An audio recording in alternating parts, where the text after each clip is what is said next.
Muitos não sabem, mas quando Stephen King escreveu seu clássico It, a Coisa, ele se inspirou em um assassino real, John Wayne Gacy, um serial killer que foi chamado de O Palhaço Assassino. Gacy não era uma figura que chamava a atenção, mas seus crimes hediondos chocaram os Estados Unidos. Ele foi acusado de matar pelo menos 33 jovens, todos do sexo masculino, os quais ele conseguia atrair em festas infantis e hospitais. O assassino enterrou parte das vítimas em sua casa, o que atraiu a curiosidade dos vizinhos, que sentiam um cheiro horrível que vinha da residência. Após o sumiço de diversas crianças, a polícia começou a suspeitar de Gacy. Foram encontrados pelo menos 29 corpos enterrados no porão da casa do assassino. Ele foi condenado a 21 prisões perpétuas e a 12 sentenças de morte. Na cadeia, ele passava seu tempo pintando e desenhando ilustrações de palhaços, os quais hoje são itens de colecionador. O filme It, a Coisa já acumula quase 200 milhões de dólares ao redor do mundo. John Wayne Gacy era um homem de grande prestígio em Chicago, nos Estados Unidos. Era casado e tinha um casal de filhos. Católico praticante, possuía a posição de liderança em comissões religiosas. Membro da Defesa Civil no estado de Illinois, capitão comandante da Defesa Civil da cidade, tesoureiro do Partido Democrata, empresário e, dentre outras obrigações, foi até considerado o homem do ano na cidade. Nas horas vagas, fantasiava-se de palhaço pogo e divertia as crianças em festas beneficentes e hospitais também. Paralelamente à sua vida de fachada, já havia sido condenado a 10 anos de prisão em Iowa por abusar sexualmente de um menor de idade. Cumpriu 18 anos de pena e, após, obteve liberdade condicional em razão do seu bom comportamento carcerário. Outras acusações o rondavam, sempre envolvendo abusos sexuais e violência contra pessoas do mesmo sexo, normalmente adolescentes. Posteriormente, foi constatado que na infância era espancado e abusado sexualmente por seu pai, que sofria de alcoolismo. Seu pai o ridicularizava perante a todos e ainda o chamava de homossexual, tratando-o com desprezo. Apesar disso, Gacy o amava e buscava a todo custo o seu prestígio, o que nunca aconteceu. Fora isso, aos 11 anos de idade, por causa de uma pancada na cabeça, formou-se um coágulo que seria descoberto apenas 5 anos depois do trauma. Apenas aos 16 anos de idade, tal enfermidade foi identificada pelos médicos, e os esforços dos profissionais explicarem ao seu pai que o caso era sério, que Gacy não estava ensaiando os desmaios para atrair a atenção, não foram suficientes. Igualmente, aos 17 anos, foi diagnosticado como portador de uma doença cardíaca rara, que tornou o hospital a sua segunda casa. Os médicos nunca souberam explicar a causa das dores insuportáveis que alegava sofrer constantemente. Contava à polícia que possuía 4 personalidades: o empreiteiro, o palhaço, o político e o assassino. Este último era chamado de Jack Hanson. Foi considerado por diversos psiquiatras como um sujeito compulsivo, perfeccionista, esquizofrênico, paranoico, sociopata, narcisista, mentiroso patológico e multipolar.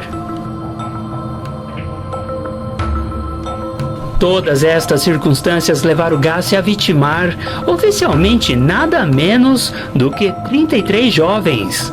Muitos dizem que matou mais gente, mas foi uma vítima não fatal que ajudou a desencadear fortes pistas dos assassinatos: Jeffrey Ringel, na época com 27 anos de idade. Em março de 1978, Ringo aceitou a carona de um sujeito gordo e sorridente. O carro era um Oldsmobile preto. No meio do trajeto, o motorista agarrou-o, colocando em seu nariz um pano contendo um tipo de anestésico. Sua consciência foi perdida e, sempre que recuperada, era novamente sedado pelo condutor. Acordou no dia seguinte, no meio de Lincoln Park, sem saber como foi parar ali. Verificou depois que estava com diversos hematomas e queimaduras pelo corpo. Foi ao hospital e por lá permaneceu internado por dias. Sofreu danos irreparáveis e permanentes no fígado em virtude da inalação, mas sua memória era falha e, fora tais fatos, recordava-se apenas de ter sido abusado sexualmente em uma casa e açoitado com um chicote. Os indícios não eram suficientes para apontar a autoria do crime. Obstinado pela causa, Ringo, após quase um ano do episódio, lembrou-se de uma avenida que avistou durante o sequestro. Não pensou duas vezes em ir até o local e aguardar dias a fio um Oldsmobile preto transitar pela rua. Quando finalmente deparou-se com o carro, seguiu e adivinhe onde o motorista estacionou seu carro? Na casa de Gacy. Ringo então deu queixa contra o seu abusador. Gacy, perante as autoridades, confessou que atraía suas vítimas mediante promessa de emprego ou de dinheiro em troca de sexo. Uma vez seduzidas, eram algemadas, violentadas sexualmente, torturadas e mortas por estrangulamento com uma corda ou com um pano. Normalmente, durante as torturas, fantasiava-se de palhaço pogo. Gostava de ler passagens bíblicas em meio à execução criminosa. Quase todas as suas vítimas estavam enterradas meticulosamente embaixo do chão de sua casa, que havia sido construída arquitetonicamente para tais fins. Explicou à polícia que, no momento em que não havia mais espaço físico na residência para enterrar os mortos, começou a dispensá-los no rio Des Plaines, em Illinois. Durante o julgamento, as teses revezavam-se. A acusação alegava que Gacy tinha condições mentais de entender a ilicitude e a gravidade dos seus crimes, imputabilidade. A defesa, por sua vez, sustentava que o homem era doente mental e não deveria ser submetido a uma pena de reclusão. As principais testemunhas de Gacy foram sua mãe e suas irmãs, que puderam confirmar os constantes abusos e agressões realizadas pelo pai. Amigos igualmente listados pela defesa disseram expressamente aos jurados que Gacy não era insano, o que prejudicou e muito a estratégia de seus advogados. A testemunha-chave para a acusação foi justamente o sobrevivente Jeffrey Ringo, que durante suas declarações chorava e vomitava compulsivamente. O julgamento teve que ser paralisado por diversas vezes para que o rapaz se recuperasse psicologicamente e prosseguisse seu depoimento. Ao final, o júri decidiu que John Wayne Gacy era imputável e culpado pela morte de 33 jovens. Foi sentenciado à pena de morte mediante a injeção letal. Gacy ficou preso por 14 anos e, durante o período, enquanto aguardava o resultado dos recursos apresentados por seus advogados, tentou suicídio e se tornou alcoólatra. Foi na pintura artística, contudo, que encontrou algum conforto. Ele tingia autorretratos, personalidades conhecidas, como Hitler, Charles Manson, Al Capone e John Dillinger. Mas seu tema principal eram os palhaços. As pinturas ganharam fama e foram exibidas em diversas galerias norte-americanas.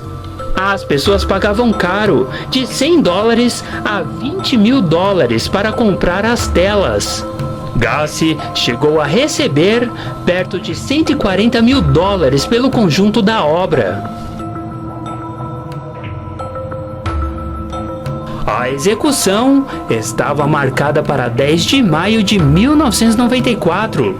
A expectativa na cidade era intensa. Todas as redes de rádio e televisão se deslocaram para a penitenciária Stateville, em Joliet, Illinois, para fazer a cobertura do ato. Nas ruas, o povo cantava alto e brindava, aguardando com ansiedade o início da execução. Moças com lanternas empunhadas subiam nos ombros dos namorados. Rapazes vestiam camisetas com inscrições dizendo: "Nenhuma lágrima para o palhaço". À medida que as horas passavam, a cantoria era entoada com mais entusiasmo. No lado de dentro, Gassi desfrutou a última refeição de sua vida: frango, camarão, batatas fritas e morangos frescos. Gassi permaneceu na companhia de familiares e amigos, que tiveram de se retirar às 21 horas. Os preparativos finais começaram por volta das 23 horas. Exatamente à 00:01, o homem foi movido de sua cela, amarrado a uma maca e encaminhado para a câmara de execução. E através de uma janela, testemunhas acompanhavam o ato atentamente. Gassi teve a oportunidade de pronunciar suas últimas palavras. Então, ele disse: "Kick my ass". Logo, recebeu então 4 doses intravenosas e, em sequência, solução salínica, sódio tiopenal, que é para dormir, brometo de pancurônio para paralisar o aparelho respiratório e, por fim, o cloreto de potássio para cessar os batimentos cardíacos. No decorrer do procedimento, o tubo pelo qual o soro estava sendo ministrado entupiu. Enquanto Gassi bufava, os executores fecharam as cortinas e tiveram de trocar o tubo por um novo. Após 18 minutos, o palhaço fechou seus olhos para sempre, provocando o alívio do povo que cantava do lado de fora. Contudo, para os pais que perderam seus filhos, a despedida de Gassi de nada iria confortar. Com sua morte, o paradeiro de alguns dos jovens que tiveram suas vidas supridas jamais seria revelado. Bom, galera, então é isso. Se possível, dá um like, se inscreva no canal e, claro, compartilhe os vídeos nas suas redes sociais e ativem o sininho para não perderem os novos vídeos, beleza? Até mais, beleza? Fui!